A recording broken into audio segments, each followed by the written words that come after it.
Continuamos con el drama de Jesús, vida de nuestro Señor Jesucristo, del escritor José Julio Martínez, siervo de Jesucristo.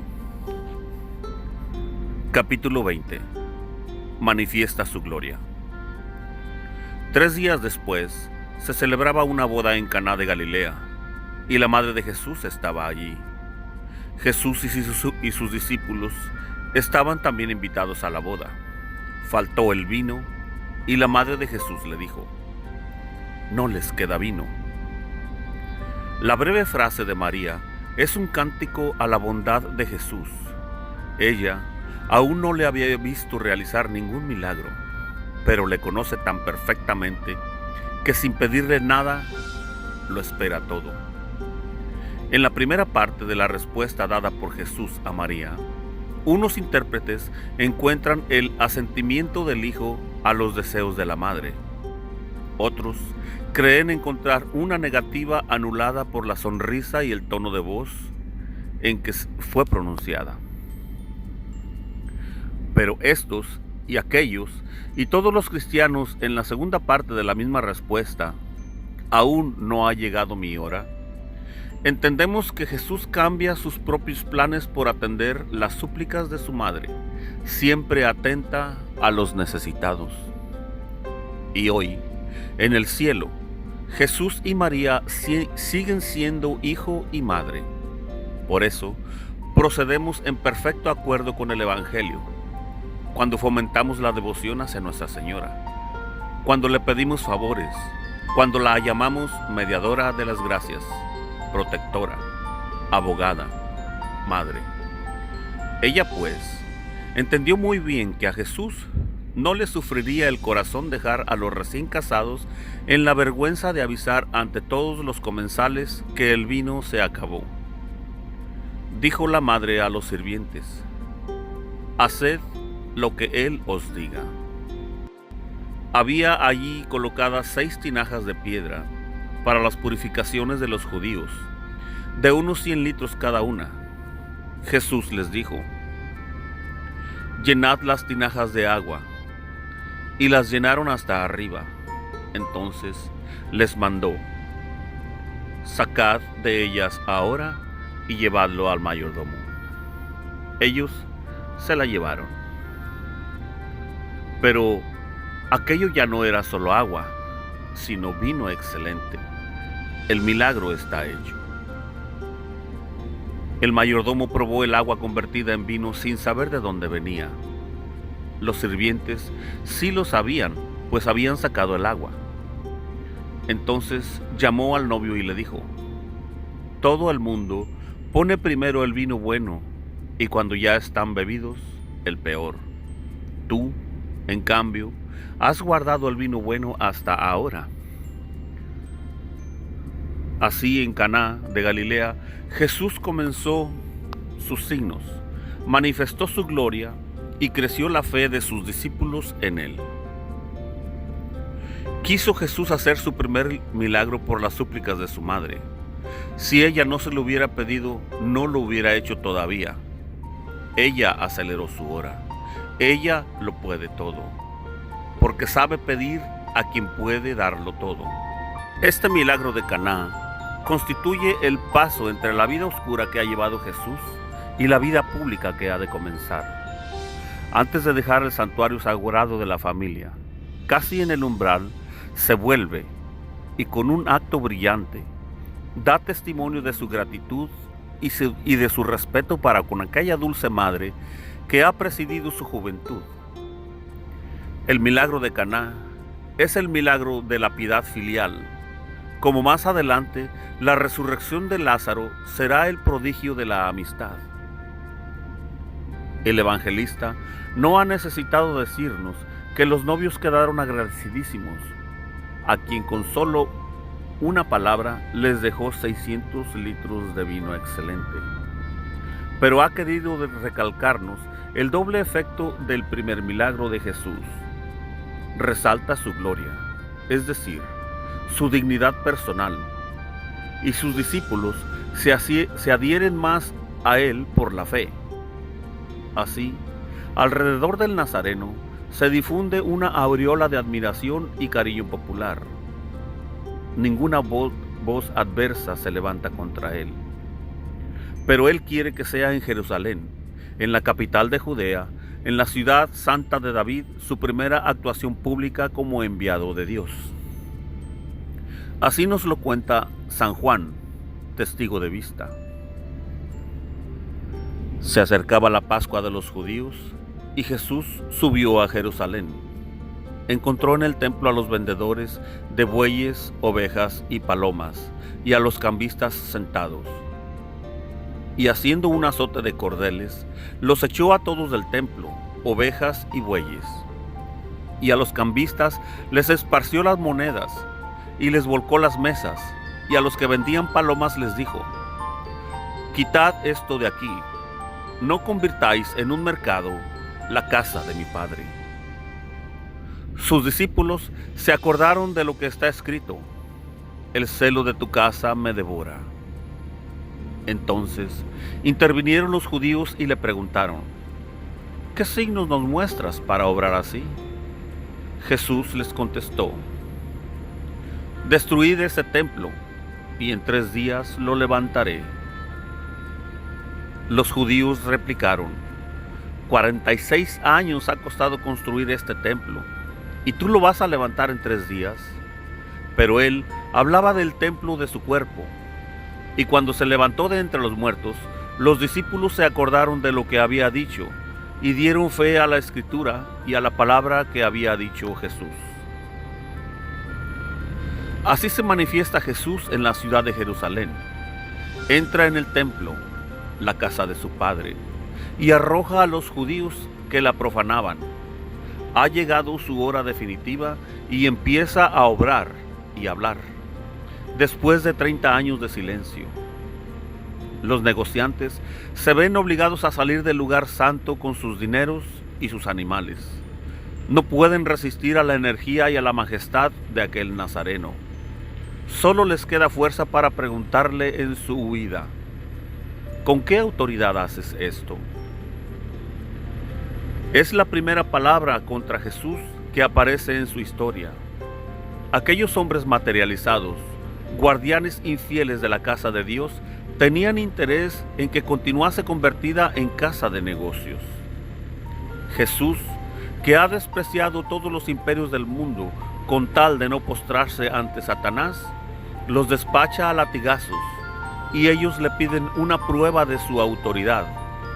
Él da la prueba: destruid ese templo, y yo lo levantaré en 3 días.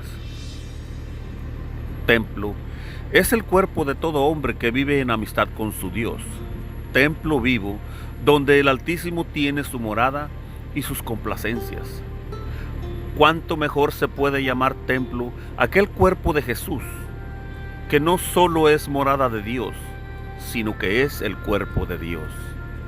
Y esta es la prueba suprema que da Jesús en confirmación de su divina misión al mundo: destruir este templo, matadme, y yo lo reedificaré en 3 días, resucitaré.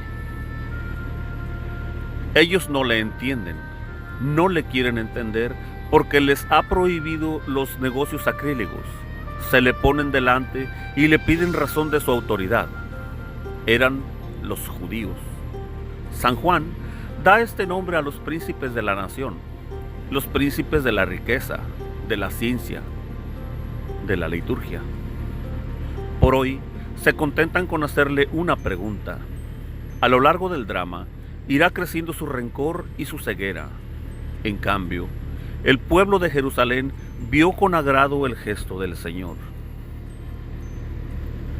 Mientras estaba en Jerusalén, por las fiestas de Pascua, muchos creyeron en su nombre, viendo los signos que hacía.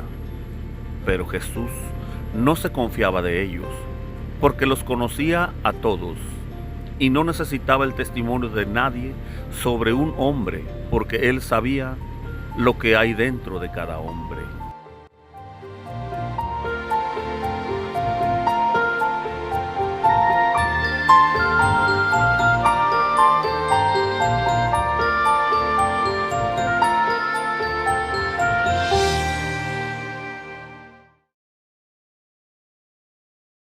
Capítulo 21.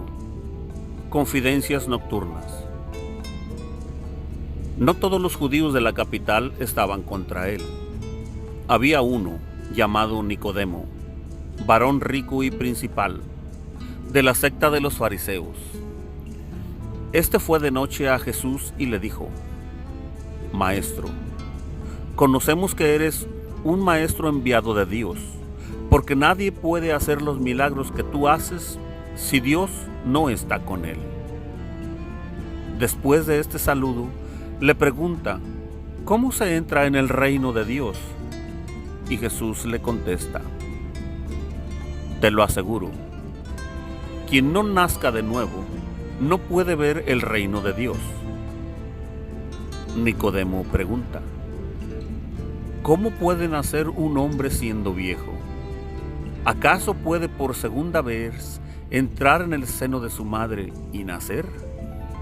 Jesús le contesta: te lo aseguro, quien no nazca de agua y de espíritu no puede entrar en el reino de Dios. Lo que nace de la carne es carne, lo que nace del espíritu es espíritu. No te extrañes de que te haya dicho: tenéis que nacer de nuevo. El viento sopla donde quiere y oyes su ruido, pero no sabes de dónde viene ni a dónde va. Así es todo el que ha nacido del Espíritu. Con esta comparación, le ha declarado que el Espíritu Santo se comunica a nuestras almas de un modo misterioso, y es como la brisa, que no la vemos, pero la conocemos por sus efectos. Y así, confiadamente, íntimamente, le habla Jesús aquella noche de la nueva vida que Él viene a traer. Le habla de las cosas divinas con la claridad de quien las ha visto y las está viendo siempre, porque Él ha bajado del cielo y está en la tierra sin abandonar el cielo. ¿Y para qué ha bajado del cielo el Hijo del Hombre? Para salvar al mundo a costa de su vida. Esta es la voluntad del Padre. Y el mismo Jesucristo parece que queda maravillado cuando contempla esta verdad y cuando la descubre a Nicodemo. Tanto amó Dios al mundo que entregó a su Hijo único, para que no perezca ninguno de los que creen en Él, sino que tengan vida eterna.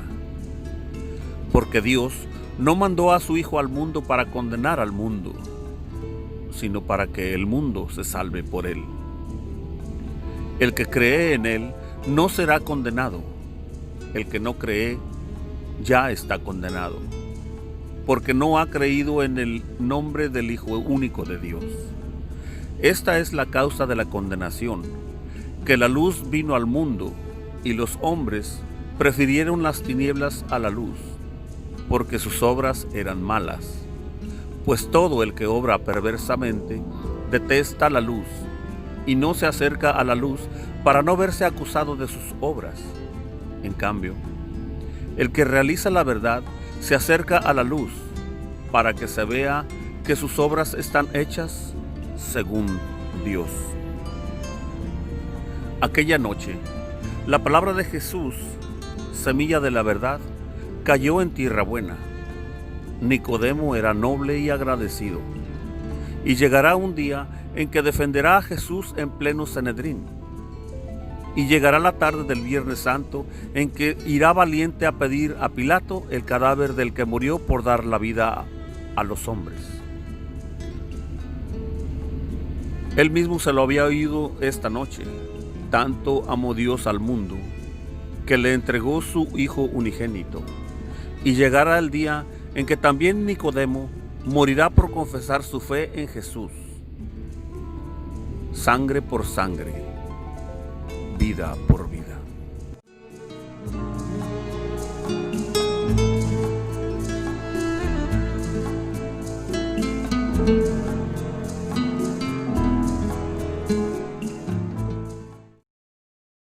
Capítulo 22. La última palabra de Juan. Poco tiempo se detuvo Jesús en Jerusalén abandonó la capital, se retiró con sus discípulos a Judea, y allí moraba con ellos y bautizaba. Los discípulos de Juan Bautista llevaban a mal que un bautizado por su maestro, como era Jesús, bautizase a otros y reuniese discípulos. Se presentan, pues, a Juan, que seguía bautizando en Enón, cerca de Salim, donde había agua abundante, y le dicen: Maestro, aquel de quien tú diste testimonio cuando estuvo contigo a la otra orilla del Jordán, ahora se ha puesto a bautizar y todos se van con él. Parecen decirle: Él es algo porque tú le diste nombre famoso ante todo el pueblo, y ahora te hace competencia. Todos le siguen y tú te quedas sin discípulos. No conocían el corazón grande del Bautista, cuyo único deseo era precisamente que todos se fueran en pos de Jesús. Les responde estas bellísimas palabras: Nadie puede apropiarse de lo que no se le haya dado del cielo. Vosotros mismos sois testigos de lo que he dicho. Yo no soy el Cristo, sino que he sido enviado delante de él. El que lleva la esposa es el esposo, mas el amigo del esposo que le acompaña y le oye se llena de alegría con solo oír la voz del esposo. Esta es la alegría que yo siento ahora. Confiesa Juan que el único dueño de las almas, el esposo de la humanidad, es Jesucristo. Que todos vayan a él para que posean la felicidad del divino amor. El oficio de Juan, como el del amigo en las nupcias judías, se reduce a preparar la llegada del esposo y alegrarse cuando éste proclama que ya ha encontrado la esposa. Pero añade: es preciso que él crezca y yo mengüe. El que viene de lo alto está por encima de todos. Da testimonio de lo que él mismo ha visto y oído, pero nadie acepta su testimonio. El que acepta su testimonio certifica la veracidad de Dios. No eran pocos los que ya creían en Jesús, pero Juan quiere que sean muchos más, que sean todos los hombres. Por eso le parecen pocos, le parecen nadie.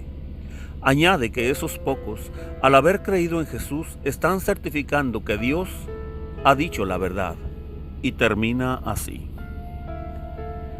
el enviado de Dios habla las palabras de Dios, pues Dios no le comunica su espíritu con medida. El Padre ama al Hijo, y todo lo ha puesto en su mano. Quien cree en el Hijo posee la vida eterna. Quien no da crédito al Hijo no verá la vida, sino que la ira de Dios pesa sobre él. Estas son las últimas palabras del fidelísimo anunciador de Cristo. Son su despedida pública. Ya viene el que esperábamos, dice. Yo puedo ya callar. Yo soy de la tierra, él viene del cielo. Yo nada soy, nada merezco. A él habéis de ir, a él habéis de creer. Ay del que no vaya, ay del que no crea. Clamor admirable que completa la belleza del carácter de Juan Bautista. Este gigante de la soledad salió del desierto con la invectiva en los labios, la frase acerada, austera, ardiente de los profetas. Y podía hablar así porque reprendía crímenes y voluptuosidades que él jamás conoció. Luego se encuentra con Jesús y no sé qué dulzura, hasta entonces desconocida, comienza a templar su fuego. Al calor de un amor más grande, el duro metal entra en fusión. Después, juntándose la humildad con la ternura, en lugar de concentrar sobre sí aquel movimiento de las multitudes que le rodean, lo dirige sobre uno más grande que él y expresa con entusiasmo el gozo que siente al verse eclipsado. He aquí la grandeza de Juan Bautista. Solo le falta un rasgo para ser acabado: el martirio. Pero pronto se encenderá esta aureola sobre la augusta figura del precursor de Jesucristo. Por aquellos días, Herodes, a las muchas maldades que había cometido, añadió esta: apresó a Juan Bautista y, atado, lo metió en la cárcel. Se van a cumplir los deseos de Juan, que crezca Jesús y yo disminuya. Y disminuirá en los sótanos de un castillo, cortada su cabeza de un hachazo, sin más testigos que Dios y el verdugo. Su muerte será el premio a la corona de su misión. Había nacido para dar testimonio de la verdad, preparando así el camino al que es la verdad, y morirá mártir de la verdad. Herodes, rey adúltero, le ha encarcelado porque el austero Bautista le avisó terminantemente: Rey, no te es lícito tener a la mujer de tu hermano. Y aquel rey no podía tolerar que le dijesen la verdad.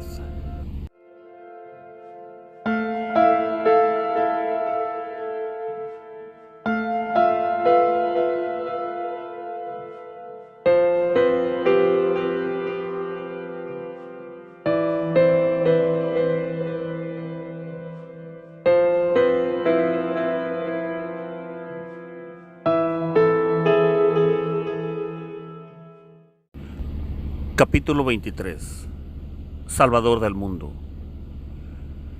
Cuando supo Jesús que Juan había sido encarcelado y que los fariseos comentaban cómo Jesús hacía más discípulos que Juan, salió de Judea y partió de nuevo a Galilea. En este camino recogió una oveja perdida, la mujer samaritana, y llevó la fe a un pueblo, Sicar. Juan Evangelista, uno de sus compañeros de viaje, nos presenta aquella escena con palabras vivientes. Llegó Jesús a un pueblo de Samaria llamado Sicar, cerca del campo que dio Jacob a su hijo José. Allí estaba el manantial de Jacob. Jesús, cansado del camino, estaba allí sentado junto al manantial. Era alrededor del mediodía. Llega la mujer de Samaria a sacar agua y Jesús le dice: dame de beber. Sus discípulos se habían ido al pueblo a comprar de comer. La samaritana le dice: ¿cómo tú, siendo judío, me pides de beber a mí, que soy samaritana? Porque los judíos no se trataban con los samaritanos. Jesús le contestó: si conocieras el don de Dios y quién es el que te pide de beber, le pedirías tú y él te daría agua viva. Esa agua viva prometida por Jesús es la gracia santificante, la vida divina en el alma.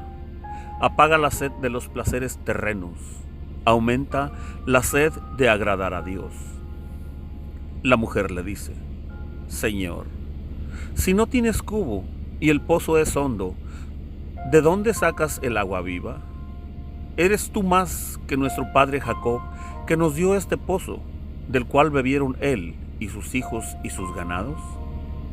Jesús le contestó: el que bebe de esta agua vuelve a tener sed, pero el que beba del agua que yo le daré, nunca más tendrá sed.